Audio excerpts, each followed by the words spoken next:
As I looked down at the center of Berlin, it looked as though a volcano had erupted. Hitler's once mighty Reich is strangled from the east, crushed from the west, obliterated from the sky. One felt a hideous sense of inferiority and desperation.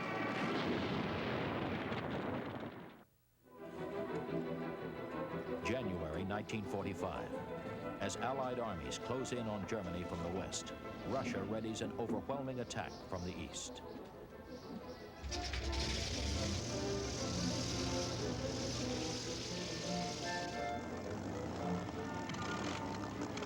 More than 2 million men, 7,000 tanks, and 5,000 planes mass for the knockout blow against the battered armies of the Third Reich.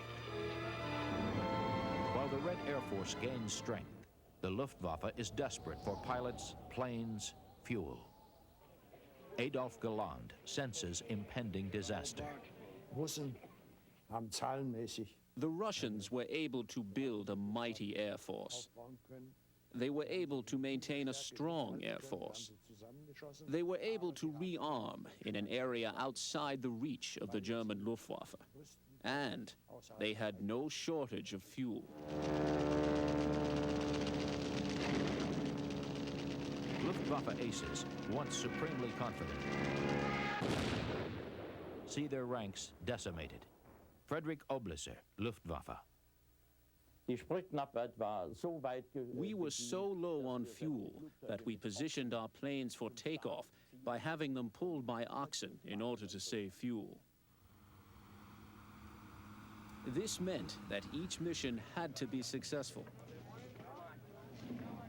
Only the most experienced pilots were used for difficult missions, but then the experienced pilots also suffered greater casualties. From Leningrad to the Crimea, Soviet forces advance. The Red Air Force, reinforced with Air Cobras from America and powerful new Yak fighters, fills the sky with fire. We were able now to lend air support to our troops on the battlefield. Fedor Archipenko, Red Air Force. Domination in air power at that time then fully shifted toward the side of the Soviet Union. Air superiority was now completely ours. The Luftwaffe is forced to ration its remaining strength. Heinz Marquardt, Luftwaffe. At the end of the war, the sorties became tougher from week to week due to the superiority of the enemy at that time. The pressure on us increased because our numbers decreased steadily, and we received neither replacement aircraft nor replacement pilots. The Luftwaffe pilots desperately try to stem the Russian advance toward the Polish border. Considering the distances we had to cover, we were like a fire brigade, putting out fires. This meant being transferred every 3 to 4 days. We had tremendous logistical problems, so on a daily basis, we had to perform our missions and already think about the next airfield we were going to use. Faced with defeat, Luftwaffe pilots must call on reserves of inner strength to continue the fight. Soviet ground forces cross into Poland. The Red Air Force flies ground support missions to punish the broken Wehrmacht. Walter Krupinski, Luftwaffe. The Russian pilots were extremely good bomber pilots, that is, low-level attack pilots. In low-level flight formation, they would fly wing on wing, very closely packed, providing us with a large target which we could strafe from side to side. But they could nonetheless maintain formation, carrying their rockets and bombs to the target. They were very brave, but they naturally suffered great losses. There were a lot of pilots who died. The shift to new equipment, to new planes, All this made us carry on a very difficult battle with the enemy. Insgesamt habe ich 275. I have a total of 275 recognized victories, of which the majority were in the East. Am I proud of any special victory? I don't know this expression, proud. Naturally, every victory increased the sense of self-worth of every fighter pilot. It contributed to his experience.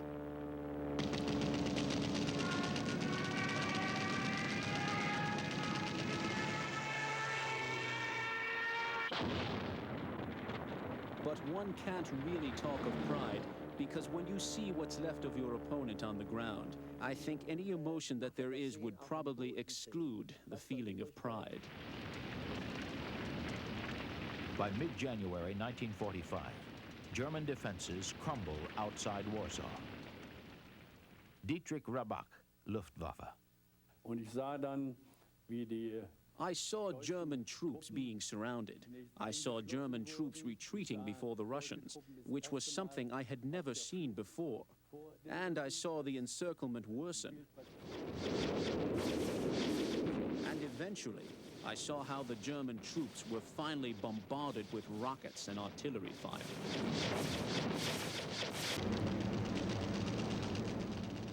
Spring 1945. It is clear that the Russians cannot be stopped. As the Red Army advances from the east, Allied forces on the Western Front roll through German cities, blasted to rubble by incessant aerial bombardment. The Luftwaffe is Hitler's last hope for survival.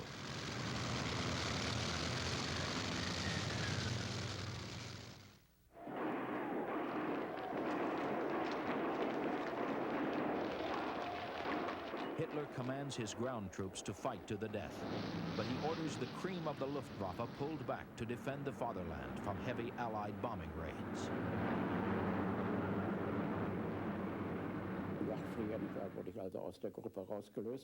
We were taken out of our unit in Russia. I was brought to Germany. My mission was to combat the enemy escort fighters, not the bombers. When we got air superiority, man, we could, when they turned us loose to pursue after escorting the bombers, that's when the Luftwaffe bought the farm. My first impression as I flew my first sortie over Germany was, oh my God, look at all those targets. This is going to be a lot better than Russia. In Russia, you sometimes really had to search for an opponent. We had 15 fighter groups in the 8th Air Force, 15 fighter groups in the 9th Air Force. We could put up 50 airplanes in each group every day. So he figured out that's 1,500 fighters. There wasn't any place those guys could run and hide that we couldn't find them.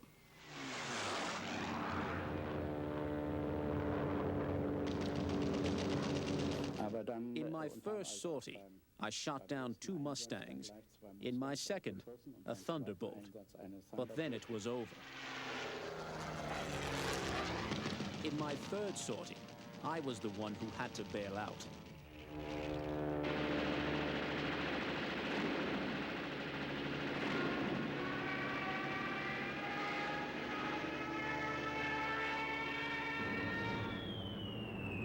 The noose tightens. The Red Army grinds toward Berlin. Allied forces pour across the Rhine. For the Third Reich, it is the countdown to doomsday.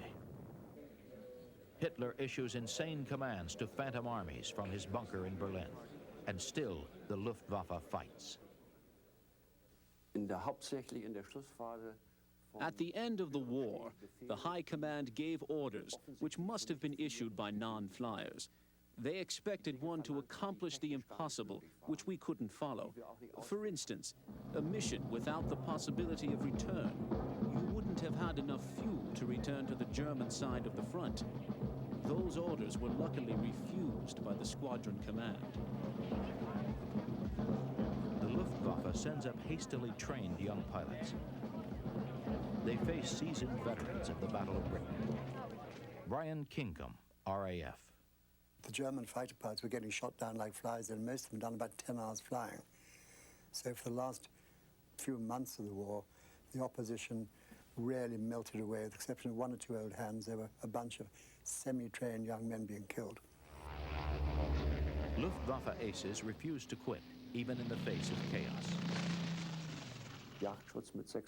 We were a group of 6 fighters escorting the Dora 9. On our return leg, as those fighter bombers were about to land, they were attacked by enemy planes. I sent out 4 of my escorts to defend the airfield. The enemy didn't see us coming.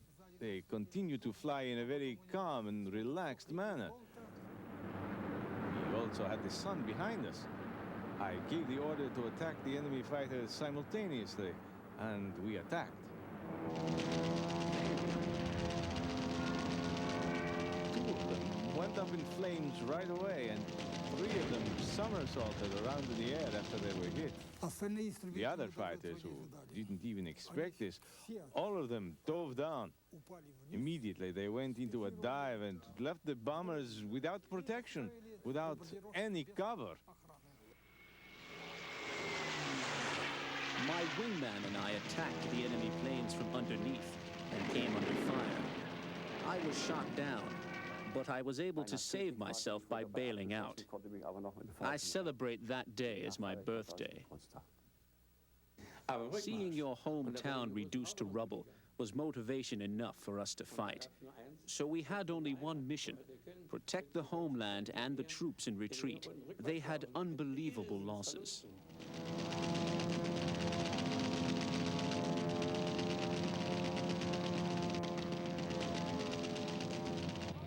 Hitler concentrates what power he has left against the Russian juggernaut advancing on Berlin. To buy time, he demands that every German sacrifice his life for the Reich. It is carnage. Everyone knew perfectly well the war was lost. There was no more compromise solution. Our situation would not improve. And we were faced with unconditional surrender. That is the worst condition. And then came total destruction.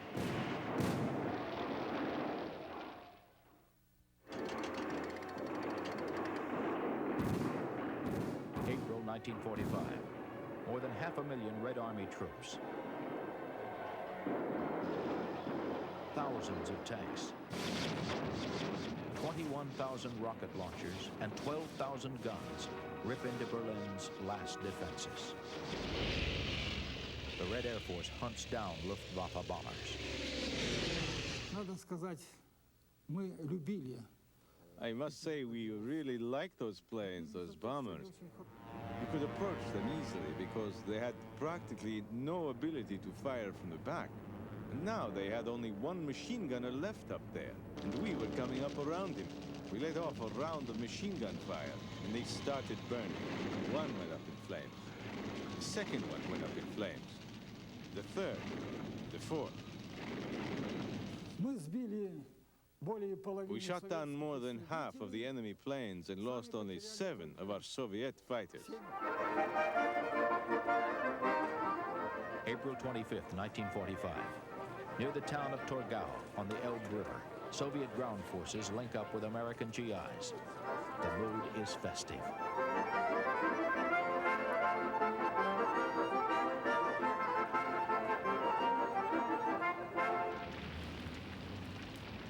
April 26th. The Germans control an area of Berlin only 10 miles long and 3 miles deep.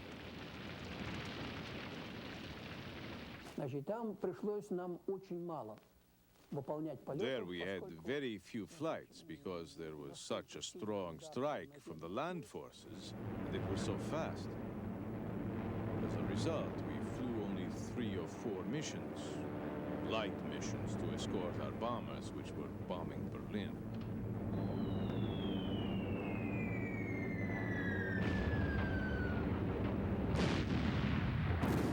They were trying to destroy the main hotbeds of resistance in the city, where there was still fighting. The end of the war was foreseeable, that it must end in our defeat and capitulation. It made me sad to see us losing the war, but it was inevitable. As the hour of surrender approaches, Luftwaffe aces destroy their planes on the ground. Das frustrierendste Erlebnis für mich war, The most frustrating experience for me was when we blew up our machines in 1945. We had to bid farewell to a lifestyle and to our comrades. And of course, we didn't know what the results would be historically and otherwise. German soldiers and airmen surrendered to American and British forces to avoid capture by the Russians. Group Captain Johnny Johnson is playing soccer when a German bomber crew lands at his airfield to give themselves up. And I think they were quite astounded when they saw the group captain dressed up in a pair of football shorts and looking rather scruffy. And anyway, the chap eventually saluted me and said he was bombed up and would like a Spitfire escort. And then we could all go off together and attack the Russians to the east of Berlin. So we helped him on his way to the prisoner of war camp. Erich Hartmann, with 352 kills and known as the Black Devil of the Eastern Front, has special reason to fear the advancing Russians. He surrenders to an American officer. The American gave his word of honor that no German would be handed over to the Russians. But in a few days, we were told that we were going to drive to Munich. We went south, and then suddenly we turned east and drove into a forest and arrived at a Russian outpost. So the whole column was stopped and handed over to the Russians. And this is how I wound up in Russian captivity. Hartmann is fated to spend 10 years in a Soviet prison. He is one of the lucky ones.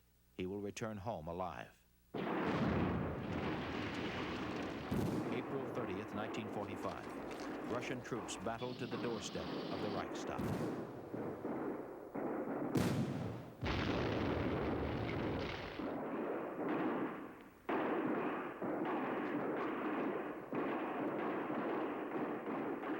May 2nd, 1945. Berlin surrenders.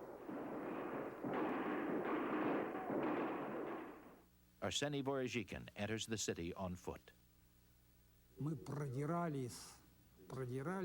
had to pick and make our way through the corpses of those German soldiers. I wouldn't even call them soldiers. They were mostly kids, children dressed in SS uniforms, and old men. And so as we were coming up to the Imperial Chancellery, we saw the eagle lying there. It was a 2-meter-long bronze eagle. For more than 12 years, it had soared over the Imperial Chancellery. And the whole world shuddered as a result of that eagle. Our soldiers came and threw it down.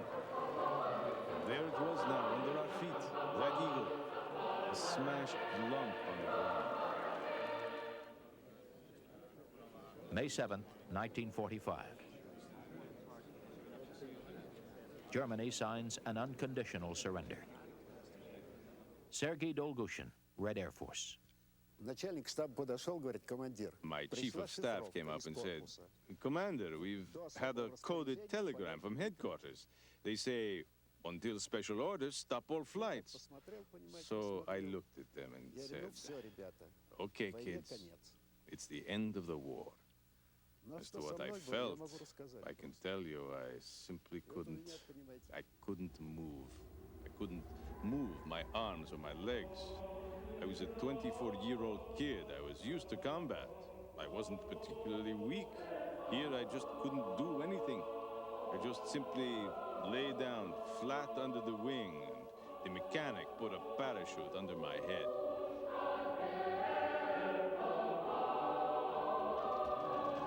As I lay there, I saw a vision of the horrible battles from the 22nd of June when the war began. I remembered all those kids whom I'd never see again, with whom I'd never be able to have a toast together for victory. It all raced through my mind.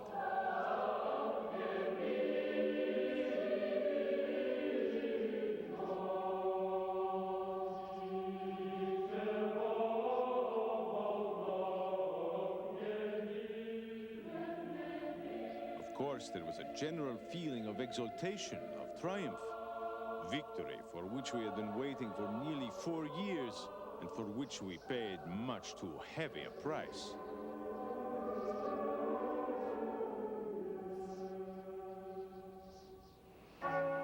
World War II is the costliest conflict in human history. In Germany, 4.5 million dead.